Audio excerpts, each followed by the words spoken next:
niyo ang Diyos, sabi ng Panginoon, kapag dumating ang Espiritu Santo,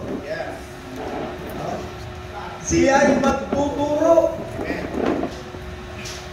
Ituturo niya ang buong katotohanan. At siya ay magpapahayag ng mga mangyayari sa hinaharap. Sino na naniniwala ang Espiritu Santo nandito ngayon? Okay.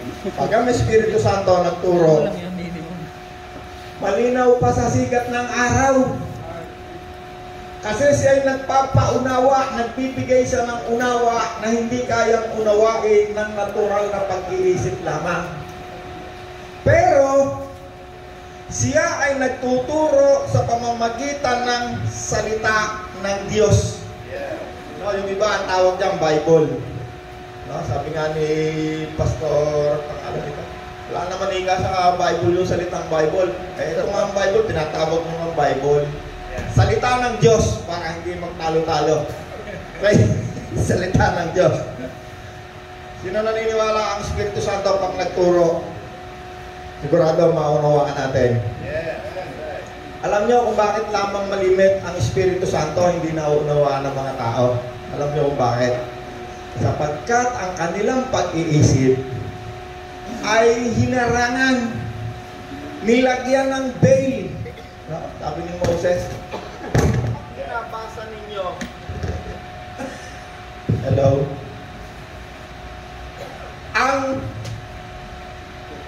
Kapag binabasa ninyo ang mga kautusan, sabi ni Moses, sabi ni Apostol Pablo,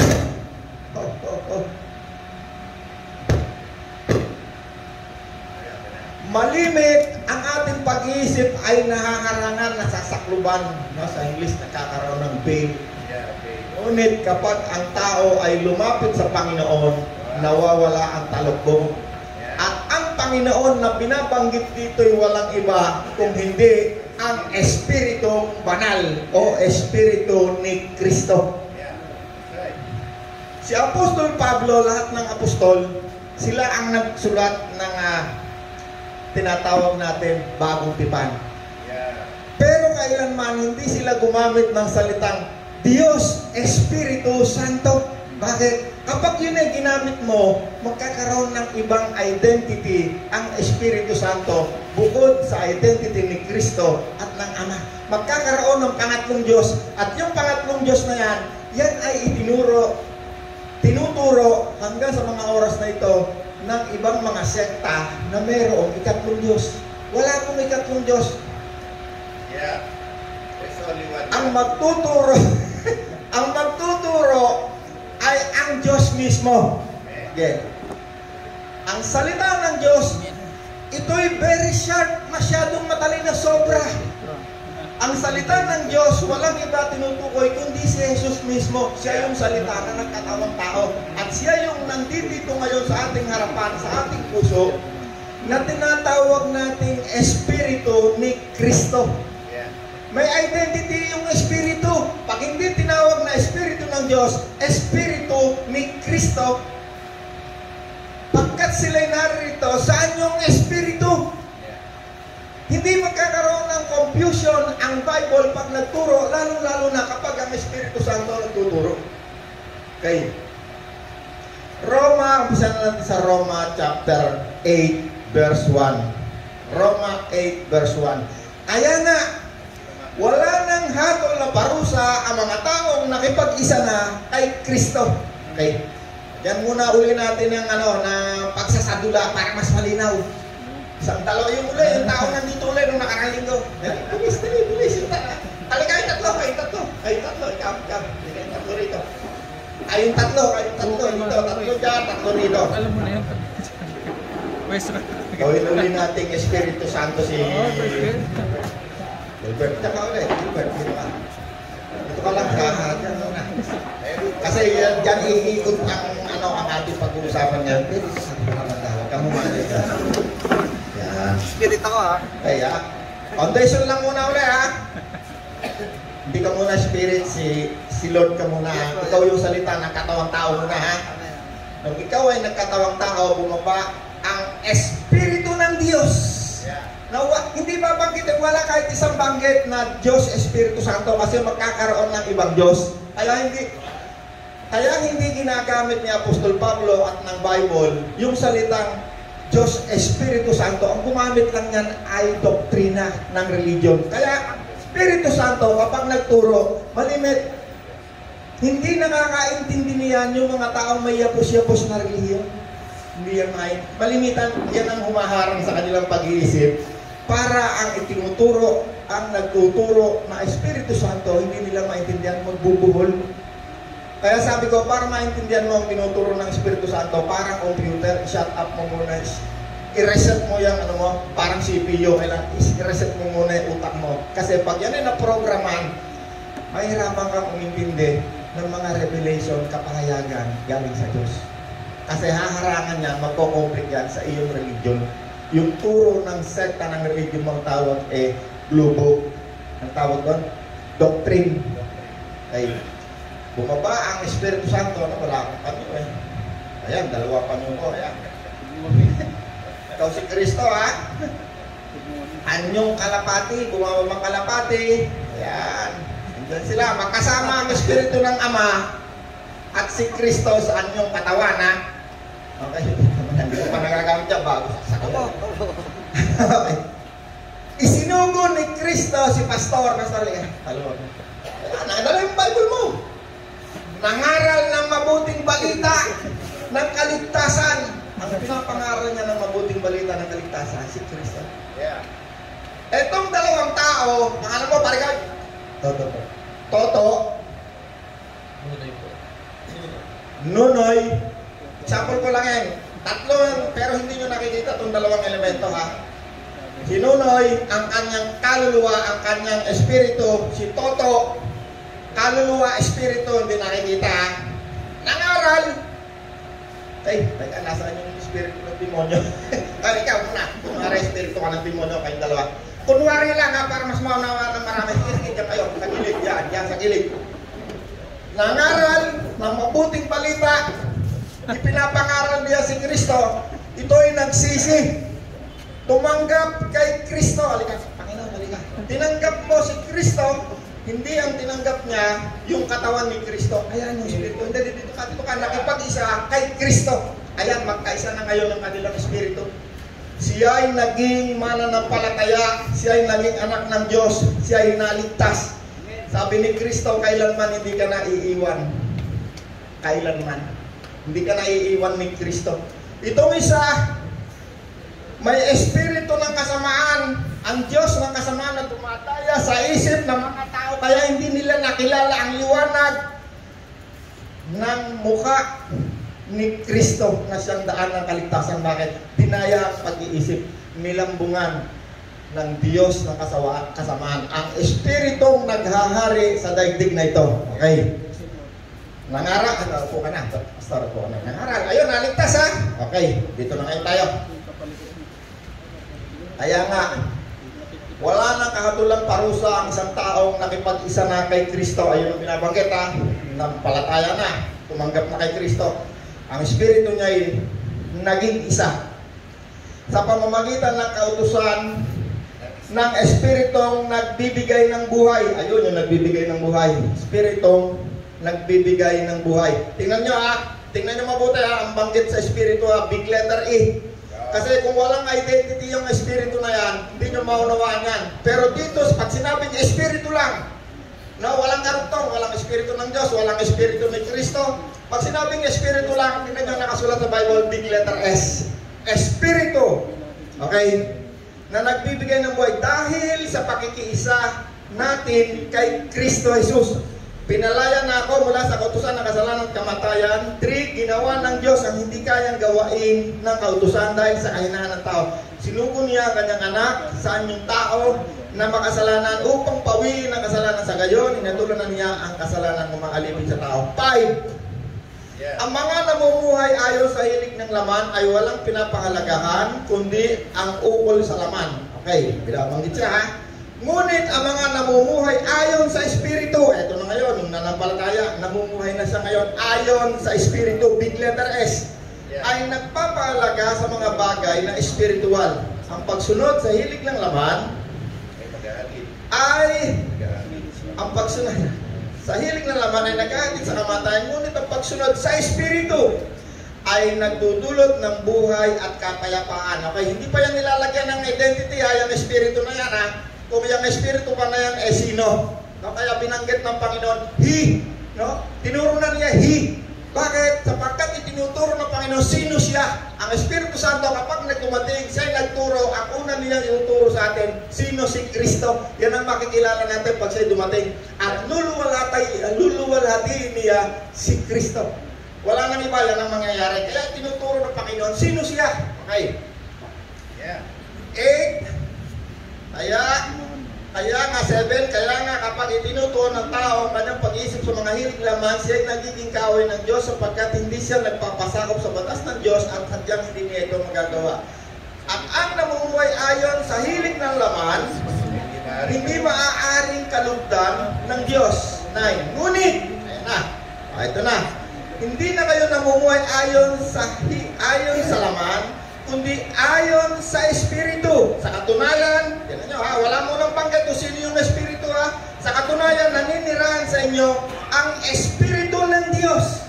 Alright? Sa katunayan, naninirahan sa inyo ang Espiritu ng Diyos. Kung wala sa isang tao ang Espiritu ni Kristo, hindi kay Kristo ang taong yun. Paano nanirahan sa kanya ang Espiritu ng Diyos? Espiritu, dalawang Espiritu, hindi nyo lahat yung nakikita ha. Ang Espiritu ni Kristo at ang Espiritu ng Diyos kasama ng iyong Espiritu nakipag-isa. Okay. Yung mga may doktrina ng Trinity o Trinitarian, ano tawag mo doon, Pastor? Trinitarian, saka yung sa Trinitarianism. Hindi yan maiintindihan. Hindi na nila maiintindihan yung tungkol dito sa kung sino siya. Bakit? Haharangan na yan sa kanilang pag-iisip ng doktrina. Kaya malimit sinasabi ko, kapag ang Panginoon nagturo, hindi lang siya maintindihan ng isang tao, may doktrina ng yapos-yapos, ang tawag sa kanya, nakakandado, sarado, kandado. Hindi niya maintindihan ang tinuturo ni Kristo. Bakit? Hinarangan. Hinarangan. Okay, ito na ngayon. 9. Ito na. Magkakaroon na ng identity ang Espiritu Santo. Ngunit hindi kayo namumuhay ayon sa laman, kundi ayon sa Espiritu. Sa katunayan, naninirahan sa inyo ang Espiritu ng Diyos. Kung wala sa isang tao ang Espiritu ni Kristo, hindi kay Kristo ang taong ito. 10. Ngunit dahil naninirahan sa inyo si Kristo, mamatay man ang inyong mga katawan dahil sa kasalanan ng Espiritu naman ninyo buhay sapagkat tinuring na kayong matuwid ng Diyos dahil kay Kristo. 11. Kung naninirahan sa inyo ang Espiritu ng Diyos na siyang muling bubuhay kay Jesus, Kristo. Espiritu na ng Diyos, may siya ang muling bubuhay sa inyong mga katawang may kamatayan sa pamamagitan din ng kanyang Espiritong naninirahan sa inyo. Okay. Tumanggap kay Kristo. Eto si Kristo.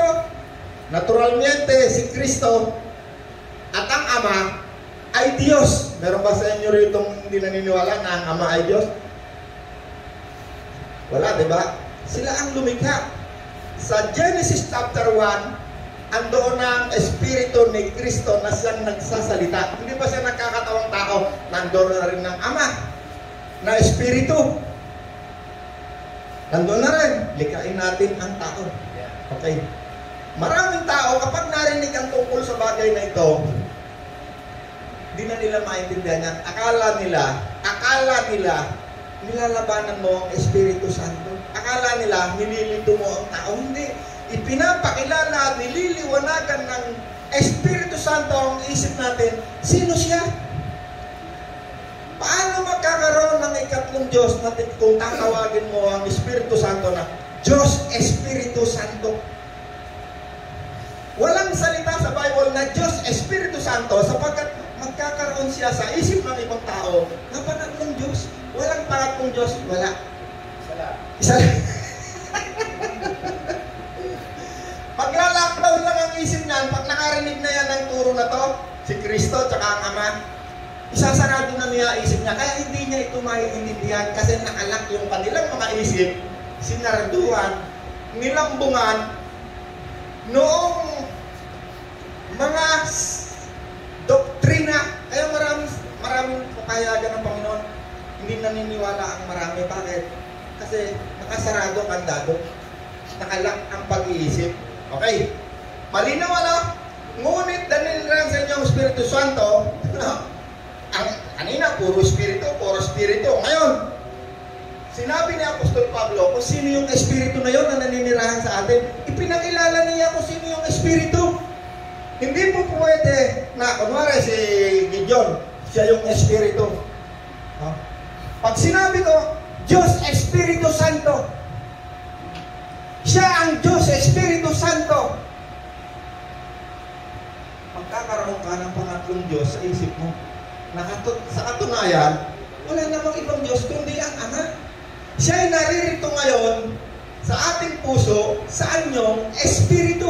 Ngayon, ano ang tawag mo dyan sa Espiritu na yan?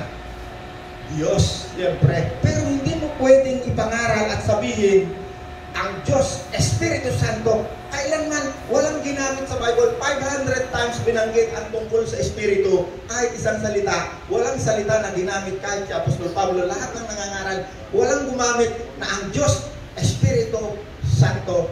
Walang ginamit na gano'n. Bakit? Magkakaroon ng pangatlong Diyos.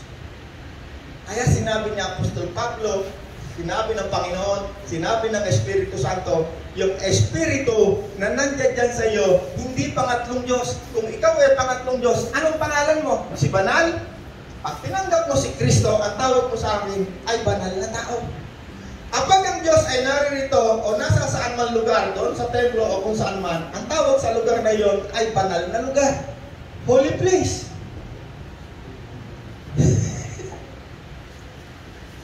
May naunawaan tayo? Kasi mayroong isang relihiyon na pag nilaki-laking dambuhala sa ngalan ng Ama, sa ngalan ng Anak, at ng Diyos, Espiritu Santo. Hindi nga nila nilagyan ng title yung Ama at ng Anak pero yung Espiritu Santo, nilagyan nila ng Anak ng Diyos Kaya nagkaroon ng doktrina ng Trinitarian dahil sa kanilang konklusyon. Ang Panginoon hindi nagtuturo yan base sa konklusyon o base sa ang Diyos kapag yan ay nagturo, direct to the point, hindi ka manghuhula. Dito ninyo, 500 times ginamit sa Bible ang salitang Espiritu ni Kristo, Espiritu ng Diyos, Espiritu ng Ama, banal na Espiritu. Kailanman, hindi niya binaligtad ang salita na ang Diyos, Espiritu Santo. Hindi ginamit. Bakit? Magkakaroon ng identity si Nanay Pachi ng pangatlong Diyos bukod kay Kristo at sana. Kalinaw, napakadaming verses na sinasabi, isa lamang ang Diyos, ang Ama na lumikha sa ating lahat, sa lahat ng bagay. Iisa ang Panginoon. Si Kristo na sa pamamagitan niya, nilikha ang lahat ng bagay at tayo nabubuhay sa pamamagitan niya. At tayo lahat ay nabubuhay dahil sa Ama. Ang salita ng Diyos kapag nagturo, hindi magbubuhol-buhol. Bakit? He is very sharp. Napakatalino niya. Hindi siya maaaring magturo ng confusion. Nako-confuse lang ng isang tao, ang tawag sa kanya, kasi sarado ang kanyang isip, nakalakap. Ang tawag sa kanya ay may kandado. Ang tawag ko nga doon sa kandado na yon, Stanley. Kasi galing state yun. American made. Hindi niya maintindihan. Pag bumangga na yan sa doktrina niya, nayapos-yapos niya na, kinandado niya, hindi na niya tatanggapin. Hindi na siya tatanggap. Okay? 8:11, kung naninirahan sa inyo ang Espiritu ng Diyos na siyang muling bumuhay kay Jesus, siya rin ang muling bubuhay sa inyong mga katawang may kamatayan sa pamamagitan din ng kanyang Espiritong naninirahan sa inyo. Yang banal na Espiritu, ayaw kong sabihin na Diyos, Espiritu Santo, ayaw ko rin gamitin yan. Ayaw ko. Kasi hindi yung ginamit ng dari salita na yan. Ang Espiritu Santo, siya yung Espiritu ng Ama at Espiritu ng Anak. Napakaraming verse, hindi lang yan. Napakarami. Mula pa doon sa Old Testament hanggang New Testament. Sila, ang Espiritu Santo, hindi pangatlong Diyos. Na ang identity lamang ay banal. Ay, pangatlong Diyos. Ito ang Diyos na banal na Espiritu Santo. Hindi mo siya makikilala. Ipinakilala na siya ni Kristo mismo nung buhay pa siya. Pagdating ng Espiritu Santo, sabi ni Kristo, kahit ang Panginoon hindi niya tinawag ang Espiritu Santo na Diyos Espiritu Santo. Magkakaroon ka ng tatlo. Sasabi ang isip mo doon sa doktrina ng napakatapos dambuhalang reliyon sa mundong ito na mayroong ikatlong Diyos.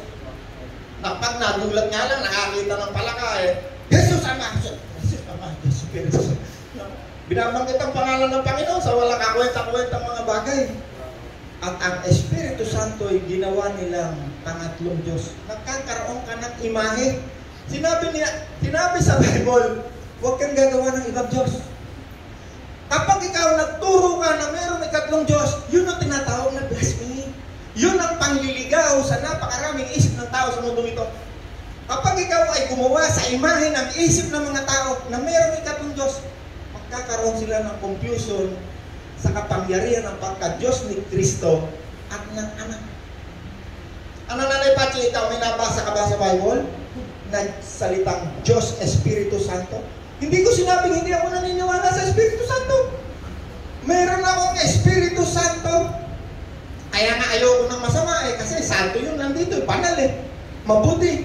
Yun ang dahilan bakit ayaw na natin ng kasamaan. No tayo na kayo, sabi ni tatay, ako ngayon hindi na ako naninigarilyo. Bakit? Sapagkat tinanggap mo si Kristo, ang Espiritu ni Kristo na mabuti, na holy, ay nasa sayo. Ayaw niya ng masama. Okay? Isa na lang. Ang lahat ng pinapatnubayan ng Espiritu ng Diyos ay mga anak ng Diyos. 8:14, Roma 8:14. Kailanman hindi ginamit yung salitang magkabaligtad na Diyos Espiritu Santo. Kasi pag sinabi mo ng Diyos Espiritu Santo, magkakaroon ng imahe ang isip mo na mayroong ang ikatlong Diyos. Kaya hindi nila ginagamit yun. Kahit sinong nangangaral sa Bible, hindi yung ginagamit. Pero hindi sabihin na hindi tayo naniniwala ng Espiritu Santo na nasa sa atin ay hindi Diyos. Kasi nga siya yung Ama at ang Anak, saan yung Espiritu na nasa sa ating katawan. Niwala ka tayo, tinanggap mo ang Panginoong Jesus. Ang Espiritu ni Jesus ang tinanggap natin. At yung Espiritu ni Jesus at ang Espiritu ng Ama, kailanman hindi naghihiwalay. Wala nang iba pang Espiritu na sila'y kasama. Silang dalawa lang. Yung tinatawag natin Diyos Espiritu Santo, pag sinabi mong ganon, magkakaroon ng pangatlong identity. Magkakaroon ka ng pangatlong Diyos. At lagi mong sasabihin, ang aking Diyos Espiritu Santo. Mawawala ang Panginoon at ang Ama na siyang dapat lamang nating papurihan, sambahin, dakilain, wala nang iba. Hallelujah! Palatukan natin ng Diyos. May naiintindihan tayo? Yeah. Sige, lipat tayo. Ayan. Punta na tayo sa unang Korinto. Binalikan ko lang yung dati nating pinag-uusapan. No, kapag naghalo ang doktrina, yung purong turo ni Kristo o turo ng Espiritu Santo, magkakaroon niya ng libadura, lalabo. Hindi mo maintindihan. Tama nang wala yung mga tupunta. Malinaw nating nalalaman sino yung tinanggap natin. Si Kristo. Puso mo. Pag namatay ang dalawang yan, ililibing natin yan, iyak-iyak tayo. Yung Espiritu, kaluluwa, kasak, Espiritu ni Kristo, Espiritu ng Diyos, pupunta sa langit kung saan naroon ang katawan ni Kristo. Kaya si Esteban, buhay pa lang, nakita na niya ang langit. Nakita ko ang Ama. Nakita ko ang Panginoon. Nung minuto rin na yun, si Esteban pumunta sa kanya. May naunawaan tayo? Okay. Hallelujah. Alam nyo, kahit anong debate gawain ninyo, anong paliwanag ang gawain niyo, sa isang taong naka-lockdown ang isip sa kanyang doktrina, hindi niya maintindihan yan. Ibubugan niya yan, yayapusin niya, kasi nga hindi siya makawala. Nakasarado kang dado. Tama na naman yun, no? Nakasarado kang dado, paano kang maniniwala dyan? Sinaraduhan nila yung kanilang isip. Yun ang tinatawag na espiritu ng kasamaan. Tingnan nyo yung espiritu yan. Espiritu rin ang tawag Diyos din! Diyos ng kasamaan sa mundong ito. Sabi nga ng Bible, sabi nga ni Apostol Pablo, hindi tayo nakikipaglaban sa mga laman, sa mga flesh, kundi sa mga kapangyarihan, sa mga espiritu. Pero ang identity ng espiritu na yan, evil spirit. May identity. At ang tawag pa nga sa kanila ng Bible, Diyos. ang espiritong naghahari sa mga taong ayaw tanggapin si Kristo. Malinaw Bakit? Ang salita ng Diyos, napakatalas, napakarunong, kaya niyang paghiwalayin ng ating kaluluwa, ating espiritu. Kung wala ang salita ng Diyos, hindi mo mapapaliwanag yan. Walang maniniwala sa'yo kasi wala yung kapaliwanagan sa siyensya. Lalo na yung mga marunong, hindi naniniwala kapag walang datos. So kung wala ang salita ng Diyos, no, ang tawag ni Gideon dito, Bible wala raw siyang makita salita ng walang Bible. Tama naman yan, biruan lang namin ni Gideon yun. Wala naman talagang nakasulat na salita ng Diyos. Ang salita ng Diyos, yung pinabasa ko sa inyo na ngayon, pag sinalita mo yan, liliniw ang isip mo dyan. Kung wala ang salita ng Diyos, hindi mo malalaman, meron kang kaluluwa, meron kang espiritu. Bakit? Ang nagtuturo, yung napakatalino, ang dakilang guro, si Kristo. Amen? Yes. Amen.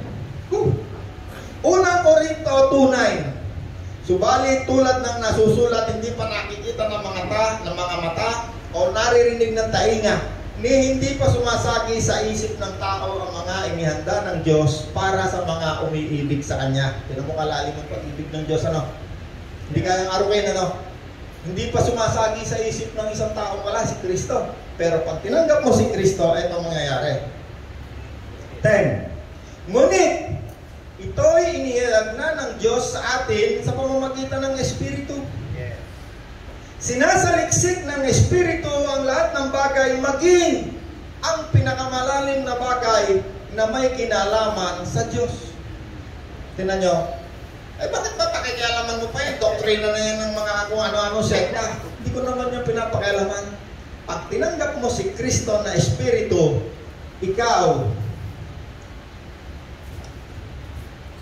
kapag tinanggap mo si Kristo na Espiritu, nasabi rito, sinasaliksik ng Espiritu ang lahat ng bagay, maging ang pinakamalalim na bagay na may kinalaman sa Diyos. Kaya ito si Nanay Pachi, napakarami itong alam Bakit? Kasi nagsaliksik ito. Bakit nagsaliksik? Sapagkat ang Espiritu Santo ay dumating sa Kanya.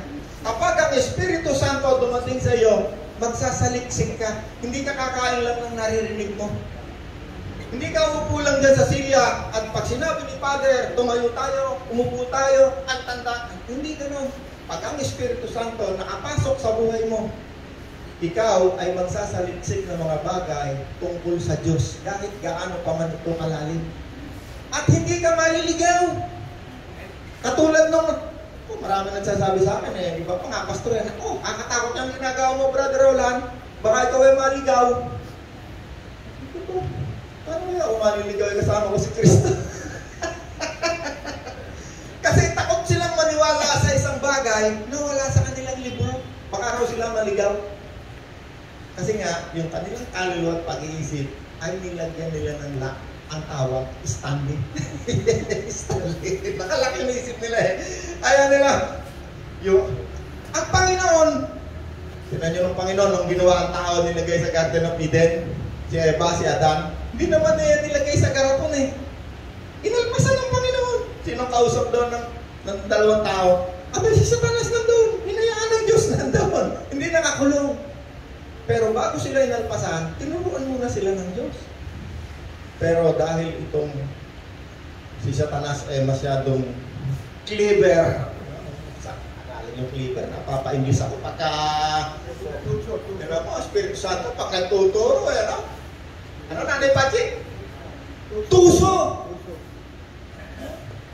Sabi nga doon sa sinabi sa Bible, at pinakain ika ng prutas, itong mga yung iba di ginawa na agad mansanas kasi galing Amerika mansanas, bakit di ginawang biyabas?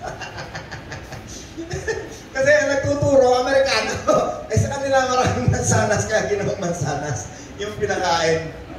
Ang salita ng Diyos, pagkain ng ating kaluluwa. Ang diablo nagpapakain din yan. At pag kinain mo ang pinakain sa'yo ng diablo, nakasinungalingan, tiyak, lalayo ka sa Diyos. Yeah. Example ng pagkain ng diablo, yung mga unlocking sa mga geographic. makikita mo ron na ang Panginoon yung daw mga babae, sina Maria, sina kung sino-sino mga kabit daw ni Kristo. Pag naniwala ka ron, hindi mo natatanggapin si Kristo bilang Panginoon. Yeah. Bakit mawawala ka na ng respeto sa Panginoon? Lalayo ka na sa Diyos katulad ni Eva. Ang demonyo, hanggang sa mga oras na to, nagpapakain nga ng salita ng kasinungalingan. Ang Panginoon nga lang dito sa lupa humarap ang demonyo, nakipagdebate Sabi ng demonyo, kung ikaw ang anak ng Diyos, tumalong ka. Sapagkat ito'y nasusulat. Ikaw ay iingatan ng mga anghel. Itinan mo ang Panginoon pag sumagot, very precise. Walang conclusion. Nasusulat din, sabi ng Panginoon. No? Pag ang Panginoon sumagot, very precise. Talaga namang nasusulat, siya ay iingatan ng mga anghel. Pero walang nakasulat na ikaw ay tumalon at ikaw ay sasambutin. Wala. Tignan mo ang demonyo, alam yung Bible nyo Alam yung Bible natin. Pag hindi mo alam yung Bible mo, madidisip ka ng demonyo. May naunawaan tayo? Yeah. Ay, naman po. Okay, 10. Ngunit inihayag na ito ng Diyos sa atin sa pamamagitan ng Espiritu. Okay, sinasaliksik ng Espiritu. Tignan nyo, big letter S yan ha. Pag Espiritu lang, nagbabasa ka ng Bible tapos hindi ka malalim. At wala sa iyo ang Espiritu ni Kristo. Hindi mo yan maunawaan. Okay? 11. Walang nakakaalam sa iniisip ng isang tao maliban sa kanyang sarili Espiritu. Nakita ninyo, may Espiritu ang tao Yung Espiritu na yan, nung wala si Kristo, may Espiritu, Sinabi ng Panginoon, may Espiritu Kapag wala si Kristo, ang Espiritu na yan, anong tawag? Sa Bible, yung iba, ang tawag ng patay. Patay, ibig sabihin, hindi nakikipag-ugnayan. Nung wala si Kristo, nung tinanggap niya si Kristo, nagkaroon na siya ngayon ng ugnayan sa Diyos, na buhay. Hindi ibig sabihin na wala si Kristo, ikaw ay walang Espiritu. Hindi, kahit ikaw ay wala kay Kristo, meron ka pa rin Espiritu. At yan ang ayaw ng Diyos, na kapag namatay ang katawan na yan, ng kaluluwa at Espiritu na yan, pumunta sa daigdig na patay. Yan ang ayaw ng Diyos mangyari sa iyo. Pinaka-ultimatum. Pero buhay ka pa, ayaw na rin ng Diyos na ikaw madaya. Dahil pag nadaya ka ng Espiritu ng demonyo, ano dahilan? Bakit siya nagpunta rito? Sila'y naparito upang ang tao dayain. Ang tao ay saktan. Ang tao ay nakawan. At ang tao ay patayin sa impyerno, sa dagat-dagat ng apoy. Yan ang purpose. Kaya mayroong 1/3 of angel na nagkasala, na hindi na napatawad. Bakit? Yung mga anghel na yan ay nagkasala sa Diyos na Espiritu. Yun ang tinatawag na kapag ikaw nag-blasphemy ka, tinatwa mo ang Espiritu Santo, wala ka ng kapatawaran. Kaya yung mga anghel, wala ng kapatawaran. Kapag dumating sa iyo ang Espiritu Santo, ang unang ipapaalam sa iyo ng Espiritu Santo, ang mga demonyo nakatulan na. Basa nyo na yun? Basa nyo na yun? Kapag ang Espiritu Santo dumating sa iyo, ang unang rason, bakit siya dumating? Una, upang ipaalam sa iyo na ikaw ay anak na ng Diyos at ang diablo'y nag-judge na, nakatulan. Kaya huwag na kayong matakot sa diablo. Bakit? Wala na yung katawan katulad natin. Mamumuses na lang yan, nangangagaw ng katawan ng baboy, katawan ng hayop, katawan ng isang taong makasalanan na wala si Kristo. Subalit ang isang taong naroroon si Kristo, takot yan sa'yo. Bakit? Marami kang kapangyarihan sa Kanya. Ang lugar niya sa iyo'y sa ilalim ng iyong mga paa. Pwede mo siyang utusan.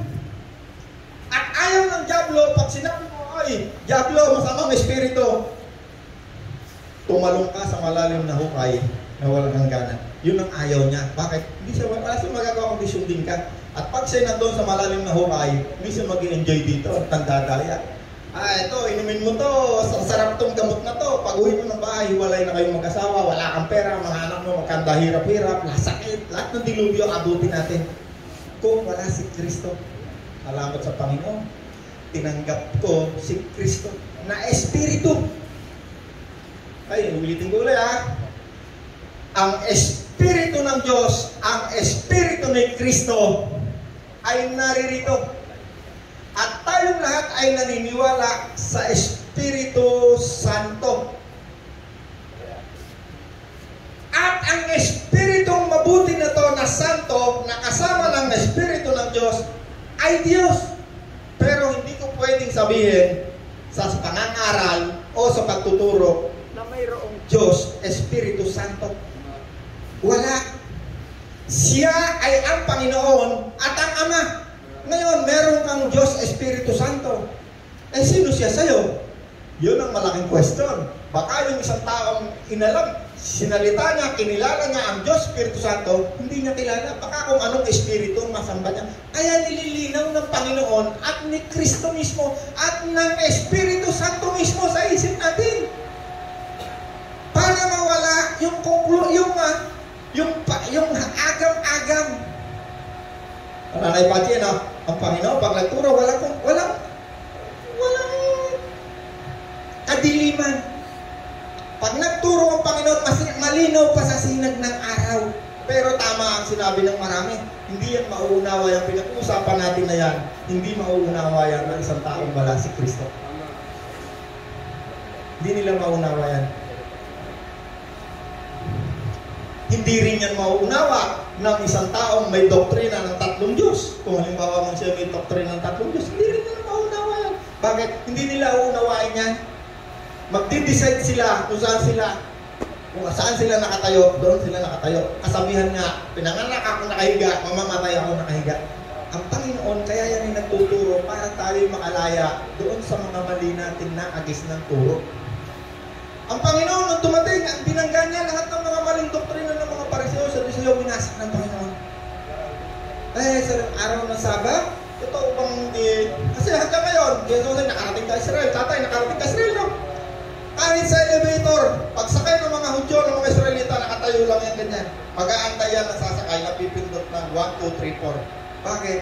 Meron silang doktrina hanggang sa mga oras na to, pag araw ng Sabat, bawal silang magtrabaho. Kahit nga yung pagkain nila, niluluto nila ngayon, kung bukas Sabat. Lutuin nila ngayon.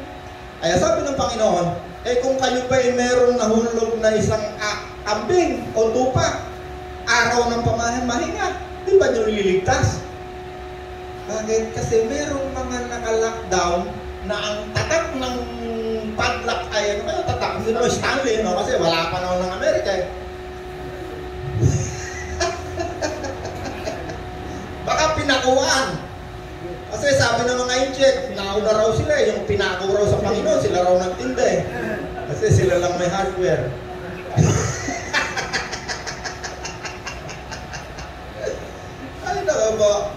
Okay. 2. Unang Korinto 2:10. Ngunit ito inihayag na ng Diyos sa atin sa pamamagitan ng Espiritu. Okay, 11. Walang nakakaalam sa iniisip ng isang tao maliban sa sariling Espiritu. Gayon din naman, walang nakakaalam sa mga iniisip ng Diyos maliban sa Espiritu ng Diyos. Okay, magkasama. Okay. Doon sa mga wala si Kristo, hindi sumasagi sa kanilang isip yung pag-ibig ng Diyos sa kanila. Yun ang una, yun ang pinasa sa una. Tunay. No? Sabi rito, hindi pa nakikita, hindi pa narinig ng tenga, hindi pa sumasagi sa isip ng tao ang mga inihanda ng Diyos para sa mga umiibig sa Kanya. Hindi nila alam, wala silang ideya. Pero sa atin na mga tumanggap na kay Kristo, nakipag-isa na kay Kristo, ay naku, alam na natin, 1,000 taon wala ngayon, alam na natin ang mangyayari. Bakit? Sapagkat ang Espiritu Santo nagtuturo ng mga bagay na mangyayari. Yung kanilang Diyos, Espiritu Santo, Bible nga nila, hindi nila alam Ay naku, anak-anak ng anak. No? Specific man. At Diyos, Espiritu Santo. May kiss pa yun. No? Kanila, Diyos na Diyos ang Espiritu Santo na hindi nila kilala. Yun ang itinuturo ni Apostol Pablo. Sabi ni Apostol Pablo, nang dumating ako dito sa Greek, napunta ako ng Greece Sabi ni Apostol Pablo, marami silang Diyos. At yung isang Diyos nakita ko, ang Diyos na hindi namin kilala. Yun ang pinakikilala natin ngayon! Amen! Hallelujah! Pero mga nabubuksan ang isip. Kasi lahat tayo pinanganak doon. Nalagyan tayo ng kandado sa isip. Okay. 11. Ngunit walang nakakaalam sa iniisip ng isang tao maliban sa kanyang sariling espiritu. Gayon din naman, walang nakakaalam sa mga iniisip ng Diyos maliban sa espiritu ng Diyos. Ang tinanggap natin, 12, ay hindi espiritu ng sanlibutan, small letter E. Yan. Hindi espiritu ng sanlibutan, kundi ang espiritu na mula sa Diyos. Kaya sila nakakapagkaroon ng konklusyon eh. Meron ikang tatlong Diyos. Bakit kita ay kasi mula sa Diyos yung espiritu eh. Dahil lang sa konklusyon, nakagawa ka na ng ibang Diyos. No, yun ang mali. Huwag kang gagawa ng Diyos dahil lamang sa iyong konklusyon o sa iyong logic o sa logical na pag-iisip mo. Makakalikha ka ng imahe ng another God.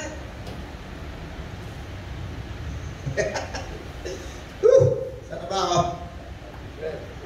Well, ang tinanggap natin na hindi espiritu ng sanlibutan, ayun yun ha, kundi ang espiritu na mula sa Diyos. Siyempre, mula sa Diyos, upang maunawaan natin ang mga kaloob niya sa atin. Bakit tayo dumating? Bakit natin tumanggap? Bakit tayo tumanggap ng Espiritu Santo? Number 1, upang maunawaan natin. Ano ang dapat natin maunawaan? Number 1, pag dumating sa iyo ang Espiritu Santo, yung Espiritu Santo na yan, meron niyang dala-dalang regalo. Yes. Ano yung kapangyarihan? Yan ang aalamin natin. Ako, mas malalim niya. Sisisid tayo dyan. Pero paano mo ba nalalaman yan? Alam niyo itong binabasa ko sa inyo, hindi ito galing sa libro, hindi rin galing ito sa computer. Ito'y puro verse lang ito ng Bible. Wala itong formula. Saan galing ito? Sa 30 taong kong pakikipag-niig kay Kristo. Ang tawag ko rito ay mainit na tinapay. Pag umaga, pagising ko sa umaga, basa ko Bible. Bago ako matulog, basa ko Bible. Yan ang naging buhay ko. 32 taon na mula nung makilala ko si Kristo. Ang aking espiritu kasama ng espiritu ng Diyos ay nagsaliksik. Bakit? Sinasaliksik ng espiritu ang lahat ng bagay, lalo na ang mga bagay tungkol sa Diyos. Yan ang katunayan ng Espiritu Santo na sa sayo. Ikaw ay magbabasa ng salita ng Diyos. Pakakainin mo yung kaluluwa mo. Bakit? Yan ang pagkain ng iyong kaluluwa. Kapag hindi mo pinakain ng salita ng Diyos ang kaluluwa mo, ang katulad mo ay isang nakatayo, pero mabuhay. Mabuhay ka. Kung ang pundasyon mo lamang ay yung doktrina ng religion mo, mabuhay ka. Sabi ni Apostol Pablo, hindi ko nais masandig ang inyong pananampalataya sa karunungan ng tao. Sa mga libro, mga doktrina, mga blue book, yan ay galing sa karunungan ng tao. Kaya magkakasalungat yan.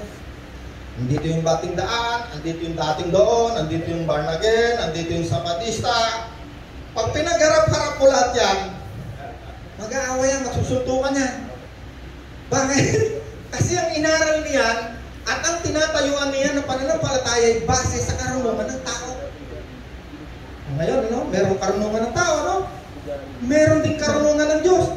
Ayan ang karunungan ng Diyos. Ang Espiritong Santo na mabuti at banal, ang isang niyang regalo, siya ay minsan tinatawag Espiritu ng karunungan. Kaya yung walang Espiritu Santo, hindi niya kaya unawain ang mga bagay na espiritual. Para sa kanila, ito'y isang kahangalan. Tama, pag nagsalita ka ng isang bagay na sinabi ng Panginoon, tapos ang kausap mo, may doktrina, nasalungat daw sa doktrina, sasabihin agad sa'yo, blasphemous! Ikaw siguro ang pinuno ng demonyo. Tama, Panginoon, ang bintang sa kanila ng mga religyoso. Ikaw ang pinuno ng demonyo. Blasphemy! Yan ang laging bintang. Yan ang laging bintang sa'yo. Kapag ikaw, asama mo ang Espiritu Santo, ang Espiritu ng katotohanan, lahat ng mga taong tinuruan ng tao, isa lang ang bintang sa'yo. Patayin! Blasphemy! Ipako sa krus! Talagang papatayin ka. Lahat ng disipulo ng Panginoon, lahat ng tumanggap kay Kristo, yan ay pinagpapatay ng kanilang mga reliyon. Bakit? Sapagkat itong mga taong ito na tinuruan ng tao, hindi nakaalpas. Kinulong nila yung sarili nila sa doktrina. At napakaraming tao ngayon ay ganyan. May natutunan tayo ngayon. Ay, naku po. Ay, konti na lang. Ano ba ako? 13. Ay, 12. Ang tinanggap natin ay hindi espiritu na salapitan, kundi espiritu mula sa Diyos upang maunawaan natin ang mga kaloob niya sa atin. Okay, tingnan natin ano yung kaloob. Efeso 2:8.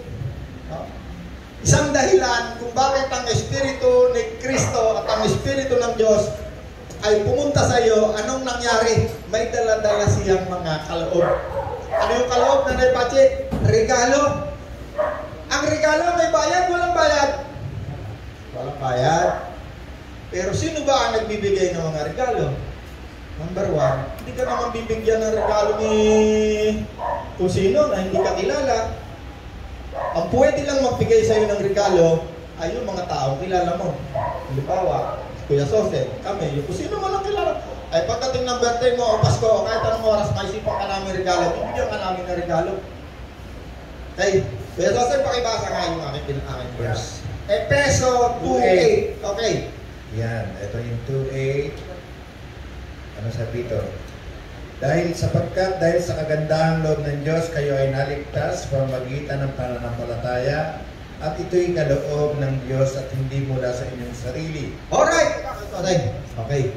Ang isang kaloob ng Diyos na dala-dala ng Espiritu mabuti sa iyo na tinatawag nating Espiritu Santo ay ang kaligtasan.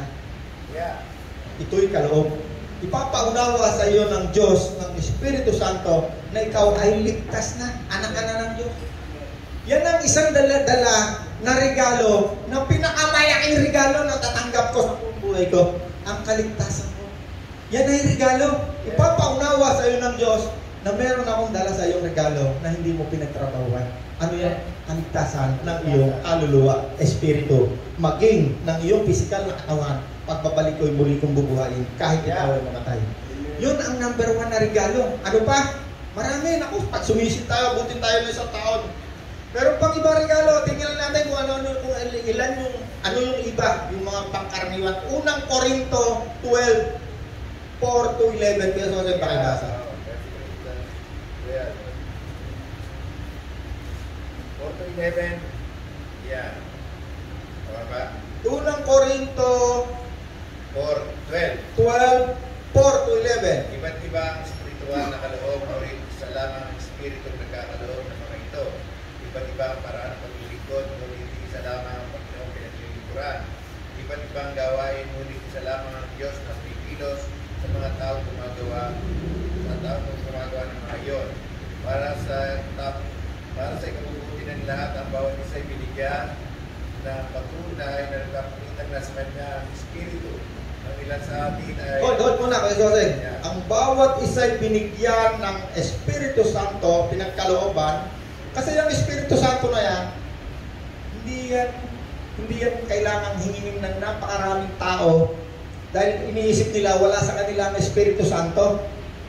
Kung makikita nyo, babasahin nyo ang Bible, si Abraham, meron sa kanyang isang pangako na napakalaking pangako. Ano yun? Espiritu Santo. Tayo na mga hentil, sa aklat ni Joel at sa marami pang aklat, ipinangako rin ang Espiritu Santo. Ibig sabihin, expect na natin ang Espiritu Santo ay darating sa atin. Kailan yun darating? Ang unang-unang pagdating ng Espiritu Santo sa mga hentil. Sa mga hentil muna, kasi sa Bible, hindi tayo kasali dyan eh. Hindi tayo kasali sa Bible. Basahin mo yung Bible na yan. Huwag lang yung New Testament, yung Old Testament. Basahin mo yan. Hindi tayo kasali dyan. Nakakasali lang tayo dyan. Yung salitang hentil, yun tayo. Ang tawag sa atin ay makasalanan, mga isinumpa. Nakasali lang tayo doon sa New Covenant. Nung tayo'y tumanggap kay Kristo. Yung pangako kay Abraham ay sumalin sa atin sapagkat ang lahat ng sumampalataya sa Diyos ay naging kalahi ni Abraham. Ibig sabihin yung lahat ng pangako ng Diyos kay Abraham, lahat ng pangako, tuloy-tuloy yun sa atin. Pero yung mga sumpa na nakalagay sa kautusan, hindi tutuloy, pinutol. Sinong pumutol? Si Kristo. Kasi doon sa Bible, sa Old Testament, tayo mga hintil, babagsakan tayo lahat ng puot ng Diyos. Yun ang pinutol ni Kristo. Kasi kung wala ang Panginoon, hindi dumating sa atin hanggang ngayon. Baka nagkaasawahan tayo, lalaki sa babae, babae sa babae, lalaki sa lalaki. Nagkaasawahan tayo lahat. Bakit? Yun ang ultimate mangyayari sa tao, nadadaya. Kaya ilang beses na winasak ng Diyos ang daigdig. Panahon ni Noah, panahon ni Lot, ni Abraham, winasak yung dalawang lugar. Okay? Yan so, pakituloy. Yeah. 6 na tayo. Ang 6, ang ilan sa atin ay pinagkalooban ng kakayahang magsalita ng mensahe ng karunungan. Ang iba naman ay pinagkalooban ng kaalaman. Subalit isang espiritu ang nagkakaloob nito. Ang espiritu rin yon ang nagkakaloob sa iba ng pananampalataya sa Diyos at sa iba ay ang kapangyarihan magpagaling sa mga may sakit. Ang mga pinagkalooban ng kapangyarihan ay mga pinagkalooban ng kapangyarihan gumawa ng himala. At sa iba naman ay kakayahang magpahayag ng mensaheng mula sa Diyos at iba ay kakayahang kumilala kung anong kaloob ang mula sa Espiritu at kung alin ang hindi. May pinagkalooban ng kakayahang magsalita ng iba't ibang wika, ang iba naman ay ang magpaliwanag ng mga wikang iyon. Ngunit isa lamang Espiritu, isang Espiritu lamang ang gumagawa ng lahat ng ito, ang namamahagi ng iba't ibang kaloob sa bawat isa ayon sa kaniyang ipinasya. Sabi, ang kaloob na yan, marami iba-iba, pero hindi lahat ng binanggit ni Kuya Soseng pinagkaloob sa isang tao. No, kaya sasablay na naman yung kapag ka hindi ka nagsasalita sa iba-ibang wika, wala sa iyo ang Espiritu ng Diyos, sasablay. Ako, pag tinuro mo yan sa mga tao na, meron akong kilalang pastor sabihin niya, sino sa inyo rito nagsasalita sa ibang wika? Ako, lahat nakatayo O sige ka, magsalita tayo sa iba-ibang wika. Narinig kong doon, puro pare-pareho. Bakit? Kasi natatakot silang makita ng kanilang pastor na hindi sila nagsasalita ng ibang wika. Kaya napilitan silang lokohin ng kanilang sarili. Naku, kayo wala. Kaya na naman. Blasphemy yan sa Holy Spirit. Hindi. Nagtuturo tayo ng kaliwanagan tungkol sa Holy Spirit na siyang ginagamit ng napakaraming circus. Naku, ngayon wala na sa perya ang circus. Nandoon na ngayon sa pulpito. Receive the Holy Spirit. Hindi po natin makita sa Bible yon ng isang tao na bibigay ng Espiritu Santo. Espiritu Santo, receive! Ako, tutulak ka kami isang ganyan sa semento, mababagot pa yung ulo mo. Blasphemy na naman yan, blasphemy. Blasphemy. Kapag ikaw nagturo ng totoo, blasphemy ka agad sa kanila. Kapon na, meron nag-text sa akin blasphemy yung tinuturo mo Sabi ko, ba't ikaw ano ba tinuturo mo? Meron kaming Trinity, meron kaming tatlong Diyos. Nawala kasi yung isang Diyos niya na hindi nakilala. Sabi ko, hindi ka natutuwa, nakilala mo yung tinuturo mong banal na Espiritu. Blasphemy ba yun? Tinuturo mo sa iyo, tinuturo sa atin ng Panginoon. Sino yung tinatawag natin na Diyos, Espiritu Santo? Blasphemy! Alam mo, Panginoon, pag inituwatin at nagturo, baka yung mga religion na nandito sa mundong ito, baka silang unang pumatay kay Kristo sa Panginoon. Palagay ko. Kasi ang mga anghel na punta rito, minsan hindi natin nakikilala, nakapagpatuloy tayo ng anghel. Ang Panginoon ay bilang pumupunta rito. Pero hindi natin minsan nakikilala. Kabubuhay-buhay pangalan ng Panginoon, hindi siya nakilala ni Maria. Kala niya, hardinero Ibig sabihin ng Panginoon, malimit na rito. Pwede siya magpakita ng dala-dala yung katawan niya. Siya ay nahahawakan, maaaring napapakain natin. Kaya nga sabi ng Panginoon, nung iahagis niya sa impyerno yung mga tao, mag-judgment day. Lumayo kayo sa harapan ko. Tayong mga mapaggawa ng kasamaan. Ito naman mga gumagawa ng mabuti, pumasok kayo sa kahariang inihanda ng Diyos mula pa ng likhain ang daigdig. Sumagot ulit sila Panginoon, kailan po namin ngayon pinakain? kailan po ninyo kami binigyan ng pagkain, dinalaw, binigyan ng gamot? Di nila alam eh. Bakit? Maaaring yung kapitbahay mo o kung sino man sa kalsada na tinulungan mo, maaaring. Baka nadaanan mo, Panginoon, o ang anghel ng Panginoon. Eh nga lang binibigay natin na yan, offering box na yan. Milyon ang inabot niyan. Saan nagpunta yan? Kahit 10 duling wala sa bulsa ko. Saan niya nagpunta?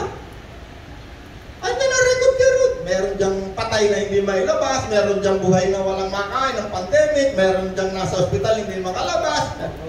Yung mga taong wala nang maasahan kundi ang Diyos, tumutugon ang Diyos sa pamamagitan ng binibigay natin. Hindi ko yan bibili ng helicopter, malapit na akong bumili helicopter. Bakit? Lahat ng kamay ko, pinagpapala ng Diyos. Hindi ko alam. Hindi naman ako marunong, robber nga ako eh. Hindi ako marunong.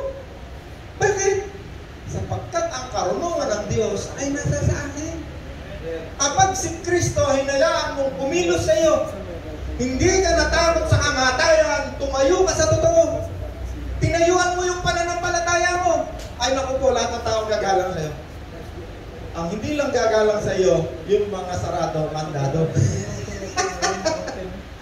May naunawa tayo? Ito po. Tatatay na si Rodeo. May naunawa tayo ngayong araw? Amen. Patay tayo. Ikaw ang hari at tagapagligtas. Banal kong pangalan.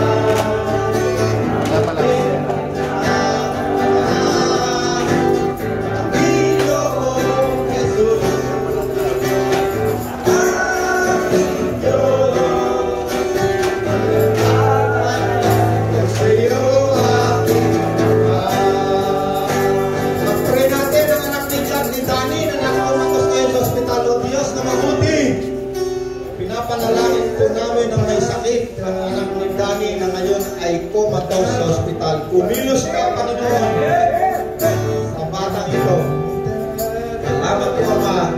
In Jesus' name we pray.